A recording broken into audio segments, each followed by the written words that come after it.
여러분 사랑합니다. 네. 축복합니다. 네. 뭐죠? 연습이 완벽을 낳습니다. 우리 한번 다시 연습하겠습니다. 옆에 분하고 사랑합니다. 사랑합니다. 축복합니다. 축복합니다.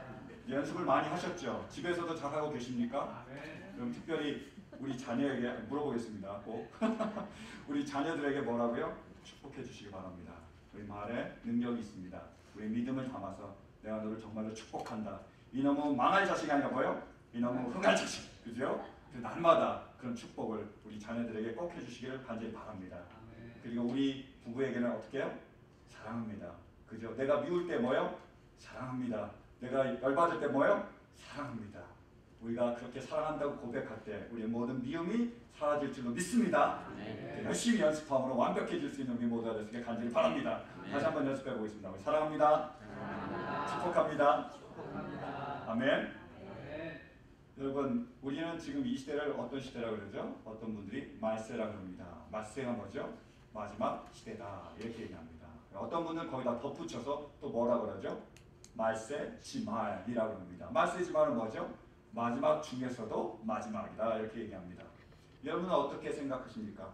지금 이 시대가 마지막 시대라고 생각을 하세요? 그렇게 생각하신다면 왜 그렇게 생각을 하십니까? 마지막 때에 나타나는 징조들은 무엇입니까? 오늘 하나님은 말씀을 통해서 마지막 때에 나타나는 징조에 대해서 무엇이라고 말씀하고 계십니까? 첫 번째로 마지막 때에 나타나는 징조가 뭘까요?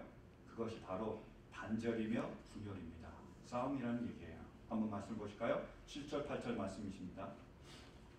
한번 보겠습니다. 시작. 또 너희는 여기저기에서 전쟁이 일어난 소식과 전쟁이 일어날 것이라는 소문을 듣게 되어도 놀라지 말아라. 이런 일이 반드시 일어나야 한다. 그러나 아직 끝은 아니다. 민족과 민족이 맞서 일어나고 나라와 나라가 맞서 일어날 것이며 지진이 곳곳에서 일어나고 기근이 들 것이다. 이런 일들은 진통의 시작이다. 아멘.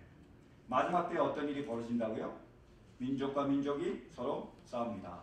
나라가 나라가 서로 싸운다는 거예요. 서로 단절되고 분열되고 다툼이 일어난다는 겁니다. 그리고 인간과 자연이 나눠집니다. 그래서요, 기근이 일어나고 그리고 지진이 일어나고 많은 천재지변이 있다라는 거예요. 그것이 마지막 때의 징조라고 성경 우리에게 밝혀주고 있습니다. 그렇다면 보자고요. 우리 시대에 나라와 나라가 싸우고 있습니까? 민족과 민족이 싸우고 있습니까?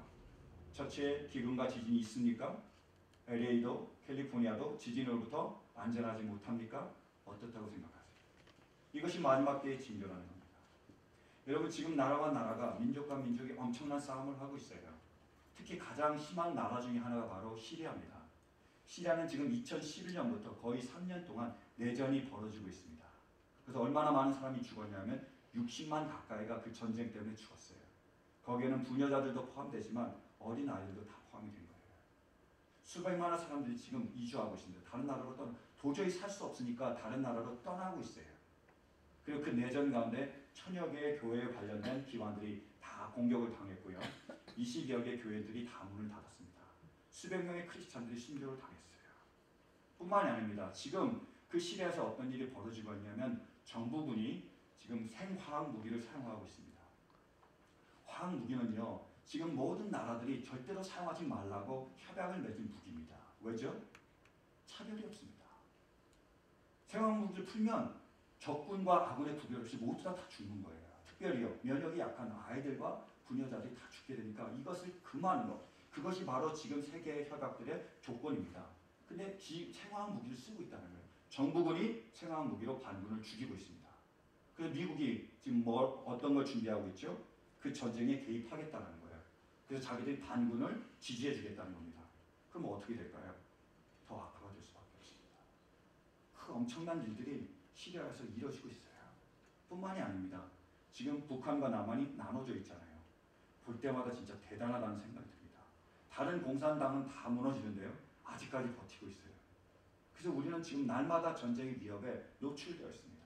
언제 그들이 무슨 일을 할지 우리가 두려움 가운데 불안 가운데 떨고 있다는 거예요. 뿐만이 아닙니다. 이집트도 그렇고요, 리비아도 그렇고요, 터키도 그렇고요. 여러분이 신문을 자세히만 보면 얼마나 많은 곳에서 얼마나 많은 전쟁이 일어나는지 자세히 알 수 있습니다. 곳곳에 전쟁과 기근과 그런 많은 일들이 벌어지고 있습니다. 근데 더 안타까운 건 뭐냐면 나라와 나라만 전쟁을 하고 있는 게 아닙니다. 지금 사람들도 서로 분열이 됐어요. 우리가 서로 어떻게 합니까? 미워합니다. 서로요 시기해요. 서로요 증오해요. 그래서 틈만 나면 우리 가운데 싸움과 분쟁이 일어나고 있는 거예요. 여러분 얼마 전 신문 기사를 보셨습니까? 헐리우드에서 일어난 사건이요. 어떤 일이 벌어졌죠? 노숙자가 어떤 길 가는 사람을 칼로 살해했습니다. 그 이유가 뭐냐면 이 노숙자들이 팻말을 딱 걸었는데 이게 좀 위협적이었어요. 어떤 내용인지는 나와 있지 않았지만 돈 안 주면 가만히 안 있겠다. 뭐 그런 그 팻말을 아마 써붙였나 봐요. 그러니까 지나가다가 저건 너무 심하다라고 생각을 해서 그 관광객이 사진을 찍었습니다. 그걸 올리려고 했겠죠. 그런데 그 노숙자들이 자기네들 사진을 찍었으면 돈을 달라고 요구한 거예요. 이 사람이 지금 가뜩이나 열받았는데 돈을 줄 수 없다고 얘기했습니다. 그래서 어떻게 됐죠? 3명이 모여가지고 칼로 찔렀습니다. 죽었어요. 헐리우드에서 개나지에 일어난 사건입니다. 우리는 그 사건을 접하면서 야 노숙자들이 무섭다. 지금 그렇게 생각하셨죠? 아 이제 또 노숙자들에게 내가 돈을 줄 때도 조심해야 되겠다. 아니면 사진은 절대로 찍지 말아야 되겠다. 라고만 생각하시고 많은 분이 계실 거예요. 근데 문제는요. 그것이 아닙니다. 그건 빙산의 일각이에요. 이러한 사건이 일어난 그 가장 깊은 곳에는 뭐가 담겨 있냐면 경제 불평등이 담겨 있습니다. 아세요? 지금 미국은 가장 잘 사는 나라라고 얘기해요. 맞습니까? 미국이 가장 잘 사는 나라인가요? 맞아요? 뿐만이 아니라 미국은 가장 못 사는 나라 중에 하나입니다. 아셨어요? OECD 국가가 있습니다. 32개국이 그 OECD에 가입돼 있어요. 근데 그 OECD 국가 중에서 미국이 빈곤율이 몇인지 아십니까? 4위입니다. 그러니까 4번째로 못 사는 사람들이 많은 나라가 미국이라는 얘기예요. 얼마냐 하면 20%가 넘습니다. 그 말은 뭐냐면 5명 중에 1명은 지금 배를 굶고 있다는 얘기예요. 굶주림에 고통받고 있다는 얘기입니다. 그게 미국이라는 거예요. 왜 그런 일들이 벌어지죠? 그건 1%의 상위 1%가 43%의 재물을 다 가지고 있기 때문이에요. 나머지를 가지고 우리가 살아야 되니까 그런 고통을 당하고 있다는 얘기입니다.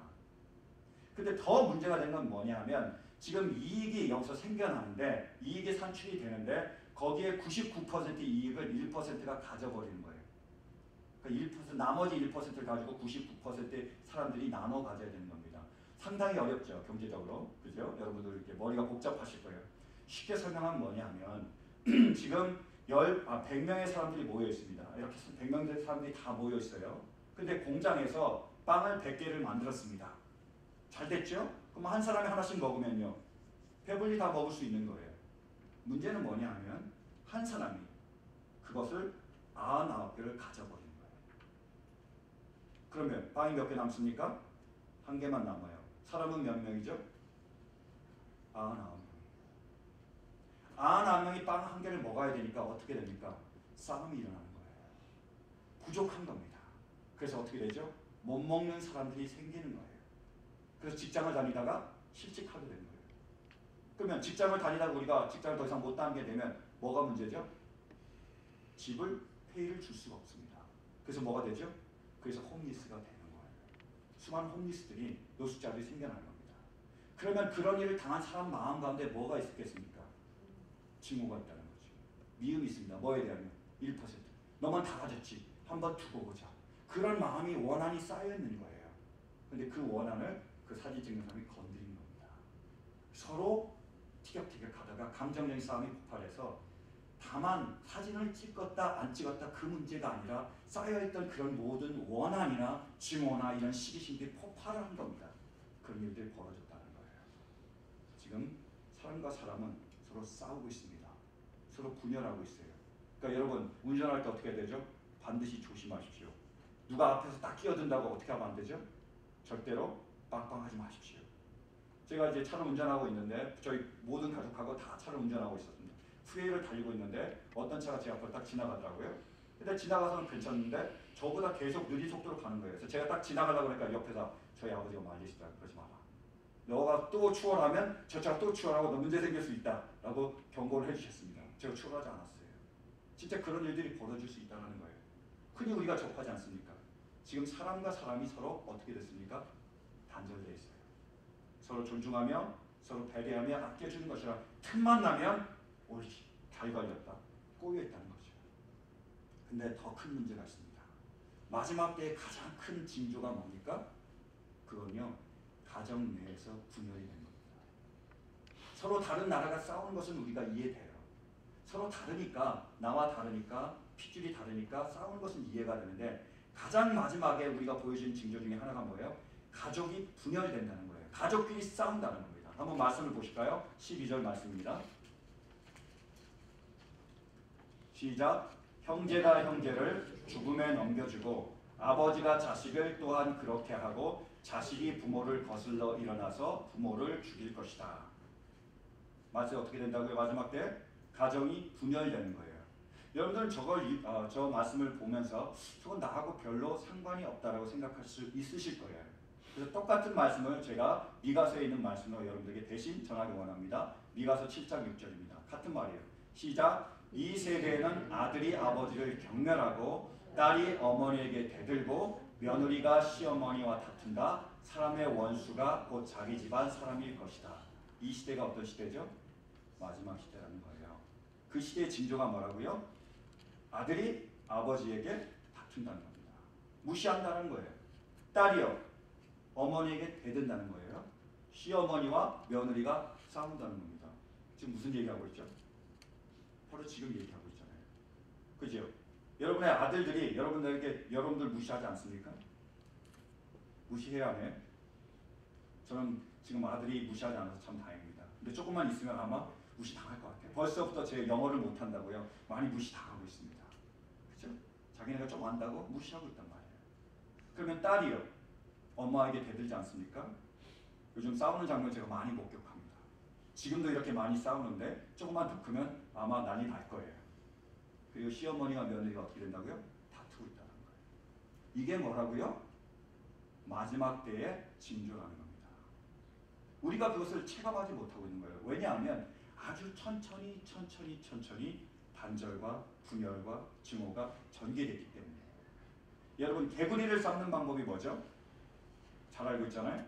처음에 개구리를 물에 담깁니다. 어떤 물에요? 뜨겁지 않은 물에. 막 헤엄쳐요. 그럼 어떻게 하죠? 서서히 불을 가열합니다. 그럼 개구리는 뜨거워지는 걸 모르는 거예요. 그러다가 어떻게 되죠? 헤엄치다가 삶아 죽는 거예요. 그렇게 그것을 삶아야 된다고 얘기하더라고요. 왜 개구리는 자기가 헤엄치다가 물이 뜨거워지는 것을 몰랐을까요? 아주 조금씩 불이 가열되기 때문이에요. 여러분, 왜 우리가 지금 마지막 때에 살면서 마지막 때인지 모르는지 아세요? 조금씩 진행이 됐기 때문입니다. 우리는 마지막 때에 살고 있습니다. 뭘 보면 알 수 있습니까? 싸우잖아요. 집에서 싸웁니까? 안 싸웁니까? 그것이 마지막 때의 징조라는 거예요. 사랑하는 성도 여러분, 우리는 지금 마지막 때에 살고 있습니다. 깨어날 수 있는 이 마지막 때를 실감할 수 있는 우리 모두가 되시기를 간절히 바랍니다. 그러면 이 마지막 때에 우리가 단절이 일어나고 분열이 일어나는 또 이유가 뭡니까? 또 다른 징조는 무엇일까요? 그건 바로 내가 그리스도라고 주장하게 된다는 거예요. 말씀을 보실까요? 6절 말씀입니다. 오늘 본문 6절 시작. 많은 사람이 내 이름으로 와서는 내가 그리스도다 하면서 많은 사람을 속일 것이다. 뭐라고요? 많은 사람이 뭐라고요? 내가 그리스도라고 속일 것이다 라고 얘기합니다. 여러분, 만약에 누군가가 와서 나는 그리스도다 라고 얘기하면 여러분 어떻게 생각하시겠어요? 쟤 이상하구나. 그죠? 병원에 데려갑니다. 무슨 병원이요? 정신병원. 치료가 필요한 거죠. 우리 다 그렇게 생각을 해요. 그리고 다 그렇게 느끼고 있습니다. 근데요, 자세히 보면 지금 많은 사람들이 말로는 자기가 그리스도라고 얘기하지 않지만, 자기 생각으로는 자기가 그리스도라고 생각하지 않지만, 실제로는 자기가 그리스도라고 생각하는 사람이 많습니다. 여러분, 그리스도가 뭐죠? 기름 부음을 받은 자라는 뜻이에요. 제가 분명히 말씀드렸습니다. 기름 부음 받은 그리스도의 세 가지 직분이 뭐죠? 상중직, 하나가 선지자, 또 하나가 제사장, 또 하나가 왕입니다. 누가 우리의 그리스도시죠? 감사합니다. 여러분들이 다 이제 까먹으시면 제가 언제든지 이것을 사용할 수 있습니다. 감사합니다. 자, 보세요. 예수님이 우리의 그리스도십니다. 그죠? 그러니까 예수님이 우리의 선지자세요. 예수님의 말씀이 뭐라고요? 하나님의 말씀입니다. 예수님의 하나님의 말씀을 대언하는 선지자입니다. 그리고 예수님이 뭐예요? 우리의 제사장이시라는 거예요. 그러니까 예수님만이 우리를 구원할 수 있습니다. 예수님만이 우리의 죄를 속죄할 수 있다는 거예요. 또 예수님이 뭐라고요? 왕이십니다. 그러니까 우리는 뭐요? 그 왕의 명령을 따라야 되는 백성이라는 거예요. 그래서 누가 그리스도라고요? 예수님이 그리스도시라는 거예요. 그런데 문제는 뭐냐면 많은 사람들이 자기를 그리스도라고 생각하고 있다는 거예요. 왜요? 자기가 선지자입니다. 그러니까 뭐예요? 내 말이 곧 하나님의 말씀이라는 거예요. 하나님의 말씀보다 자기의 말을 앞세웁니다. 뭐죠? 내가 선지자입니다. 내가 제사장입니다. 나를 구원할 것이 나라는 거예요. 내 인생은 나의 것이며 내가 내 삶의 주인이라고 얘기합니다. 뭐죠? 내가 왕이라는 거예요. 뭡니까? 내가 그리스도입니다.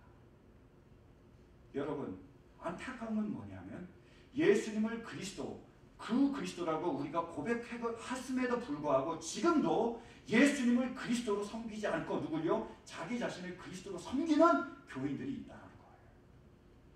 여러분, 이 시간 솔직하게 우리 자신에게 우리가 물어보길 원합니다. 예수님이 그리스도십니까? 내가 그리스도입니까? 누가 그리스도시죠? 여러분, 예수님께서 우리 그리스도심을 믿으십니까? 믿기에 예수님을 그리스도로 살아가고 계십니까? 우리의 말보다, 우리의 생각보다, 감정보다 예수님의 말씀을 우리가 앞세우고 있습니까? 아니에요? 그러면 우리 자신의 일을 모두 다 내가 하고 있습니까? 내가 이루려고 합니까? 아니면 내 인생은 나의 것이다. 내 감정대로, 내 의지대로, 내 생각대로 살아가십니까? 그렇다면 우리는 물어봐야 됩니다. 뭐라고요? 누가 그리스도시냐? 예수님이 그리스도시라면, 정말로 그게 진실이라면 정말로 예수님이 우리의 그리스도가 되어야 합니다. 그분의 말이 하나님의 말씀이에요. 내 말이 아니라요.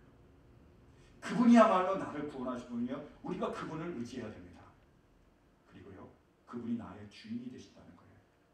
내 삶의 주인이 내가 아니라는 겁니다. 여러분, 이 자연은 우리에게 가장 중요한 진리들을 많이 얘기해 줍니다. 한번 보실까요? 여러분, 해가 어디서 뜹니까? 동쪽에서 떠요. 어디로 지죠? 서쪽에서 집니다. 해가 그러면 지구를 중심으로 돌고 있습니까? 아니에요. 우리가 지구에서 볼 때는 해가 동쪽에서 떠서 서쪽으로 지는 것처럼 여길 수 있습니다. 누가 중심이죠? 지구가 중심이에요. 지구가 중심에서 태양이 돌고 있는 것처럼 우리가 착각할 수 있다는 거예요. 근데 그것은 진리가 아닙니다. 진리는 뭐죠? 태양이 중심이고요, 지구가 돌고 있는 거예요. 많은 사람들이 지금 어떻게 생각하냐? 내가 삶의 주인이며 내가 삶의 중심이라고 생각하고 살아가고 있습니다. 나 중심이라는 거예요. 모든 것이 내 주변으로 돌아야 된다는 거예요. 더욱이 하나님도 내 주변으로 돌아야 된다고 생각하는 사람들이 많습니다. 그것은 착각입니다. 엄청난 실수예요. 누가 우리의 중심이시죠? 하나님이 우리의 중심입니다. 우리가 그 주변을 돌고 있을 뿐이에요. 다른 사람들과 같이 그 주변을 돌고 있습니다. 하나님만이 우리의 중심, 그것이 진리입니다. 사랑하는 성도 여러분, 하나님 중심으로, 그분 말씀 중심으로 살아갈 수 있는 우리 모두가 되시기를 간절히 바랍니다. 간단해요. 여러분, 왜 아들이 아버지를 무시하죠? 자기가 옳다고 생각하기 때문이에요. 아버지는 틀렸다고 생각하기 때문입니다. 왜 딸들이 어머니에게 대들까요? 자기가 옳다고 생각하기 때문에. 자기가 틀렸다고 생각하면 그 말을 들을 거예요. 근데 자기가 이 정도 배웠다고, 자기가 영어를 이 정도 한다고 지금 막 따지고 있다니까요. 자기가 옳다고 생각하는 거예요. 왜 시어머니와 며느리가 싸우죠? 서로 자기가 옳다고 생각하고 있기 때문입니다. 여러분, 우리는 공평해야 됩니다. 내가 옳으면요, 반드시 기억할 것은 상대방도 옳을 수 있다는 거예요. 왜요? 내가 옳잖아요. 그럼 상대방도 당연히 옳을 수 있는 거예요. 마찬가지로 상대방이 틀렸다면 뭐를 알아야 되죠? 나도 틀릴 수 있는 거예요. 그게 공평한 겁니다. 그리고 우리가 알아야 될 것은 둘 다 옳을 수가 있다는 것이고요. 더 알아야 될 것은 둘 다 틀릴 수가 있습니다. 참 재밌는 게 있어요. 저는 이황 선생님의 일화를 참 좋아합니다. 왜? 그분을 한편으로 존경해요. 그분이 저희와 재미있는 일화 중에 이런 게 있습니다. 그분의 집에 하인이 2명이 있었어요. A와 B가 있었습니다.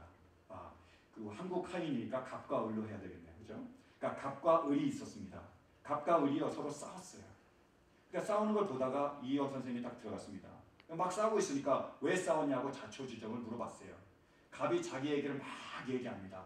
그러니까 그 말을 다 듣고 나서 이황 선생님이 얘기했습니다. 아, 네가 옳구나. 그럼 을은요? 가만히 있을 수 없잖아요. 자기 얘기를 막 하는데 아니 그게 아니고 막 설명을 했습니다. 다 듣고 나서 이황이 뭐라고 그랬죠? 아, 네 말도 옳구나. 그러니까 옆에 아내가 있었습니다. 답답하잖아요. 갑이 맞든 을이 맞든 이렇게 얘기를 해줘야지 이 판가름이 날 텐데 갑도 맞고 을도 맞고 뭐 어떤 게 맞냐고 그래서 따졌습니다. 아니 여보 갑 중에 을 중에 하나라도 옳다고 말해야지 둘 다 옳다고 그러면 어떻게 합니까? 라고 따졌어요. 그러니까 이황 선생님이 아내에게 뭐라고 말했을까요? 당신도 옳아. 갑도 옳고 을도 옳고 아내도 옳고 다 옳다라는 거예요. 저는 그걸 보면서요 놀라운 깨달음을 얻었습니다. 그거라는 거예요. 다각적으로 입체적으로 사물을 보고 있는 거예요. 유유부단이 아닙니다. 큰 그림에서 다 부분을 보고 있다는 것을 이황 선생님은 먼 발치에서 큰 그림을 보고 있는 거예요. 이게 뭐죠? 장님의 코끼리 만짐입니다. 장님들이 코끼리를 만져요. 다리를 만지면 코끼리가 뭐죠? 기둥입니다. 꼬리를 만져요. 그럼 코끼리가 뭐죠? 채찍이에요. 그죠? 배를 만집니다. 그럼 뭘까요? 물컹물컹 천정과 같습니다. 그래서 장님들 서로 얘기하는 거예요. 야, 코끼리는 기둥이다. 아니야, 코끼리는 채찍이야. 아니야, 코끼리는 천정이야. 이걸 가지고 막 싸우면요. 누가 옳은 거죠? 다 옳은 거예요. 너무 크기 때문에 코끼리를 못 보고 있는 겁니다. 근데 실은요, 다 옳은 거라는 거예요. 우리가 알아야 될 것은 다 옳을 수 있다는 거예요. 나도 상대방도 옳을 수 있습니다. 근데 또 하나 알아야 될 것은 우리 모두가 틀릴 수 있습니다. 나도 틀릴 수 있고요. 상대방도 틀릴 수 있다는 거예요. 왜요? 그것을 저는 장님의 코뿔소 만지기라고 얘기합니다. 코뿔소를 만져볼까요? 코뿔소의 다리를 만져봐요. 뭐죠? 기둥입니다. 꼬리는요? 채찍이에요. 그리고 배는요? 천정과 같습니다. 그럼 그게 코끼리입니까? 아니에요. 코 한번 만져보세요. 전혀 다릅니다. 똑같이 코로 시작하지만 코끼리와 코뿔소는 전혀 다른 거예요. 근데 다들 코뿔소만 만지면서 코끼리에 대해서 얘기할 수 있다는 거예요. 코끼리는 이렇다, 코끼리는 저렇다. 뭐 만지면서요? 코뿔소 만지면서요. 모두 다 틀릴 수도 있습니다. 그러면 절대적으로 옳은 게 무엇입니까? 우리가 알아야 될 바로 진리가 이겁니다. 절대적으로 옳은 게 무엇이죠? 영원히 변함없는 진리가 무엇입니까? 그게 말씀이며 그게 그러면 그리스도입니다. 내 생각이 옳은 게 아니고요. 저 사람의 생각이 틀린 게 아니고요. 저 사람의 생각이 틀린 게 아니고요. 내 생각이 옳은 게 아니고요. 누가 옳다고요? 예수님의 말씀이 예수님이 옳다라는 거예요. 예수님이 그리스도십니다. 내가 그리스도가 아니고요. 저는 이 교회를 사랑합니다. 너무 좋은 점이 많아요. 얼마나 잘생긴 남자들이 많습니까? 얼마나 또 예쁘신 우리 그 자매들이 많아요. 또 얼마나 열심입니까? 정말 저는 저희 교인들을 사랑합니다. 근데요, 제가 정말로 자랑스럽게 여기는 게 하나가 뭐냐면 당회입니다. 저는 우리 당회에 대해서요 굉장히 자부심을 가지고 있습니다. 왜냐하면 우리는 어떤 일이 벌어질 때 서로의 의견이 일치하지 않을 때 반드시 말씀으로 돌아갑니다. 서로 어떤 것을 의견할 때 우리 장로님과 제 의견이 맞으면 우리는 그냥 넘어가요. 서로 맞았으니까. 근데 의견이 불일치하면 우리는 절대로 우리의 의견을 내세우지 않습니다. 어디로 돌아갑니까? 반드시 말씀으로 돌아가요. 함께 기도하며 그 말씀으로 돌아가서 다시 말씀을 받고 다시 만납니다. 그래도 맞지 않으면 또 들어가는 거예요. 왜요? 왜 그렇습니까? 예수님이 중심이기 때문에. 그분의 말씀만 진리이기 때문입니다. 내가 옳지 않아서 장년도 틀릴 수 있다고 하는 거예요. 둘 다 맞을 수도 있지만 둘 다 틀릴 수도 있습니다. 우리는요 불완전한 거예요. 뭐만 완전하죠? 하나님의 말씀만 완전합니다. 그럼 우리가 말씀으로 돌아갑니다. 말씀으로 하나가 되면 우리의 나눴던 그 모든 의견들이요 하나로 종하게 됩니다. 때로는 저도 옳고요 장년도 옳을 때가 있어요. 이걸 보완해서 우리가 하나의 그런 일들을 이룹니다. 때로는 둘 다 틀릴 때가 있어요. 그럼 둘 다 찾게 됩니다. 다시 말씀으로 돌아가는 거예요. 여러분, 우리가 하나님의 말씀대로만 따르면 우리 가운데 어떤 일이 벌어진지 아세요? 하나됨이 이루어집니다. 쪼개졌던 가정이요 하나가 되는 거예요. 나눠졌던 교회가요 하나가 됩니다. 우리가 분열과 단절 속에서 그 고통받는 그 삶 속에서 우리가 벗어날 수 있습니다. 여러분 서로 미워하면 기쁩니까? 기쁘지 않습니까? 기쁜 사람이 어디 있겠습니까? 우리가 하나 되길 원해요. 하나 될 수 있는 방법이 뭐냐고요? 그거는 하나님 중심으로 우리가 모이는 겁니다. 왜요? 하나님은 한 분이시잖아요.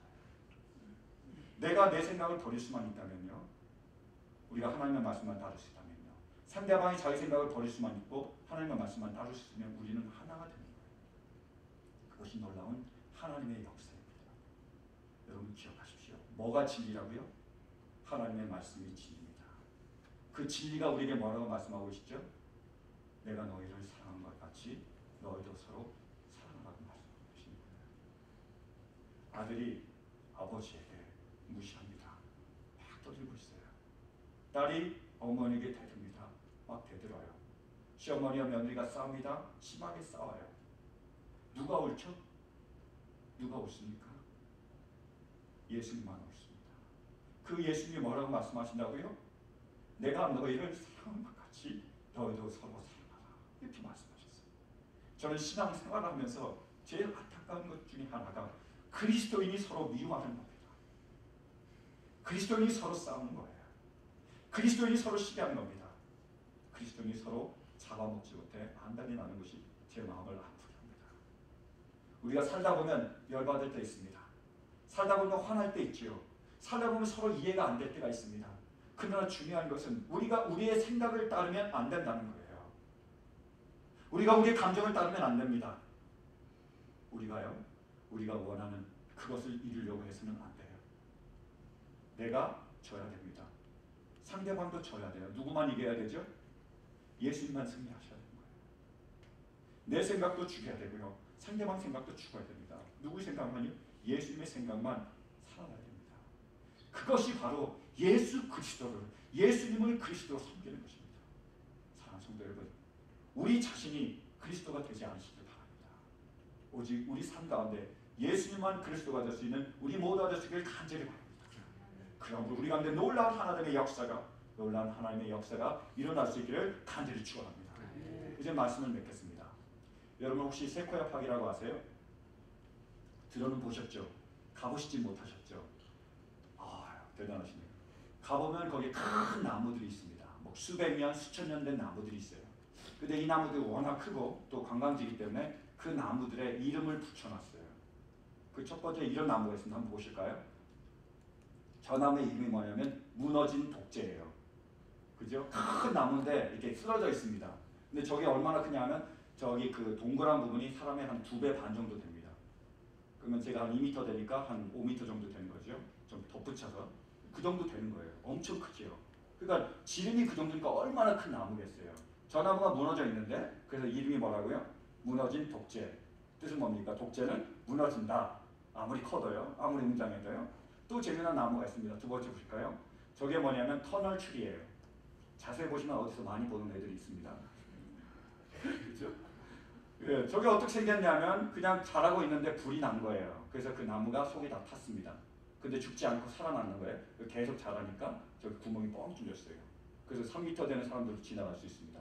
저 터널이요. 그 나무는 얼마나 큰 거예요, 그렇죠? 그런 저 나무 터널 트리가 있습니다.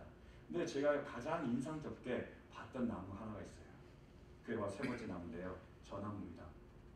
저게 뭐냐면 faithful couple이에요. 우리나라 말로 하면 뭐죠? 신실한 커플이라는 거예요. 저 나무는 원래 2개의 나무였습니다. 이 나무가 옆에서 같이 자라고 있었어요. 근데 점점점 자라다가 수백 년이 지나면서 어떻게 됐습니까? 서로 하나가 된 거예요. 그래서 위에는 지금 2개로 나누어져 있지만 밑에는요 하나가 된 겁니다. 서로 다르지만 같이 자라면서 결국 하나됨, 완전한 하나됨을 이뤄서 윗등도 뿌리도 이 모든 것도 같이 나누고 있는 거예요. 저는 저걸 보면서 우리 교인들이, 우리 성도들이 우리가 저런 나무와 같았으면 좋겠다는 그런 소원을 가지게 됐어요. 우리는 서로 다릅니다. 생각도 다르고요. MBTI에 보면 너무 다른 그런 성격들을 가지고 있습니다. 혈통도 달라요. 맞는지 틀린지 모르겠지만 주장하는 분들이 계십니다. 어쨌든요 우리는 달라요. 근데요 우리 안에 예수 그리스도가 계십니다. 그분의 보혈의 피가 있어요. 그분의 보혈로, 그분의 사랑으로 우리가 저렇게 하나 됐으면 좋겠다. 이게 제 바람이에요. 어떤 풍파가 와도요, 어떤 화재가 일어나도요, 전혀 변함없이 우리가 하나됨을 이루면 좋겠다. 이것이 제 간절한 바람입니다. 여러분, 죄의 결과가 뭔지 아세요? 단절과 분열입니다. 죄를 지음으로 사람이 하나님으로부터 단절됐어요. 에덴 동산에서 쫓겨났습니다. 근데 그게 끝난 게 아니고요. 자연과 사람이 단절됐습니다. 그래서 자연이 가시와 엉겅퀴를 내는 거예요. 지금 전체 지변과 이런 모든 일들이 일어나는 겁니다. 또 하나, 사람과 사람이 단절되는 거예요. 분열되는 겁니다. 서로 싸우며 서로 미워하는 거예요. 그래서 가인이 어떻게 됐죠? 아벨을 죽였습니다. 지금 계속 그런 일들이 벌어지는 거예요. 그러나 여러분, 우리가 그 가운데, 죄 가운데, 영원한 멸망 가운데 가는 것을 하나님은 원하지 않으셨습니다. 그래서 우리에게 누구를 보내주셨죠? 예수 그리스도를 보내주셨어요. 그분이 와서 하신 일이 뭐죠? 우리를 위하여 십자가에 달려 돌아가셨습니다. 그분의 모든 피와 그분의 모든 물을 다 쏟으시면서 십자가에 달려 돌아가셨어요. 왜요? 하나님을 위해서요. 십자가는 풀었습니다. 쉽게 십자가는 더하기입니다. 십자가는 우리를 하나로 만드는 거예요. 십자가를 통해서 우리는 하나님과 하나가 되었습니다. 하나님과 화목해졌어요. 단절됐던 관계가 죽과 같은 관계가 회복이 됐습니다. 십자가를 통해서 지금 자연과 우리가 하나가 되고 있습니다. 자연을 보호하고 있어요. 아끼고 있습니다. 우리 딸이 그러더라고요. 어느 날 내가 지구를 구했대요. 왜 그랬느냐? 그 튜티프티 가서 숟가락을 들고 왔습니다. 그래서 이걸 재활용했다고 지구를 구했다라는 거예요. 우리 딸이 크리스찬이기 때문에 지금 지구를 구하고 있어요. 자연과 환경이 환경과 우리가 하나가 되고 있습니다. 중요한 건 뭐냐면 왜 우리 인간과 인간은 지금 하나 되지 않습니까? 예수님 십자가에 달려 피 흘려 죽으셨는데 왜 우리는 아직 서로 미워합니까? 왜 우리는 아직 서로 시기합니까? 왜 우리는 아직 서로 증오합니까? 왜 우리는 아직도 하나됨을 이루지 못합니까? 여러분, 우리의 마음이 이렇게 아픈데 하나님의 마음은 얼마나 아프시겠어요? 예수님의 보혈이 우리 안에 있습니까? 우리 안에 예수님의 사랑이 있습니까? 우리 안에 십자가가 있습니까? 더하기가 있습니까? 그러면 이 사랑으로, 이 더하기로 우리가 하나 될 수 있게 간절합니다. 남편들이여 아내를 사랑하기를 그리스도가 교회를 사랑하는 것처럼 사랑하시기 바랍니다. 그리스도는요, 교회를 위해서 자기 생명을 내어놓으셨어요. 우리의 자존심, 그게 뭡니까? 예수님은 생명도 내어주셨는데 우리 자존심 때문에 우리가 계속 싸우고 있겠습니까? 아내들이여 남편을요 존중하시되 교회가 그리스도를 존중하는 것처럼 존중하시기 바랍니다. 그것이 말씀이며 그것이 진리라는 겁니다. 부모들이여 자녀를 존중하며 자녀를 노엽게 하지 말기 바랍니다. 자녀는 우리의 소유물이 아닙니다. 자녀는 우리의 것이 아니에요. 자녀는 하나님이 주신 선물입니다. 하나님 것을 귀하게 여기고 잘 양육할 수 있는 우리 모두가 되시길 간절히 바랍니다. 자녀들이여 부모에게 공경하시기 바랍니다. 그분들은 우리를 사랑하신 분이에요. 이 세상 어느 곳에서도 부모만큼 자녀를 사랑하는 사람은 없습니다. 부모가 하나님의 사랑을 잘 표현해 주시는 가장 귀한 분들입니다. 그분들은 우리가 아플 때 우리 곁에 계셔 주셨어요. 그분들은 우리가 배고플 때 우리에게 먹을 것을 주셨습니다. 그분은 우리가 아무것도 모를 때 하나하나 우리에게 다 가르쳐 주셨습니다. 그분들은 우리를 그렇게 베풀어 주셨는데 이제는 우리가 그분들의 사랑에 보답해야 되지 않겠습니까? 여러분, 주님이 말씀하셨습니다. 뭐라고요? 내 이웃을 내 몸과 같이 사랑하라. 아들이 아버지가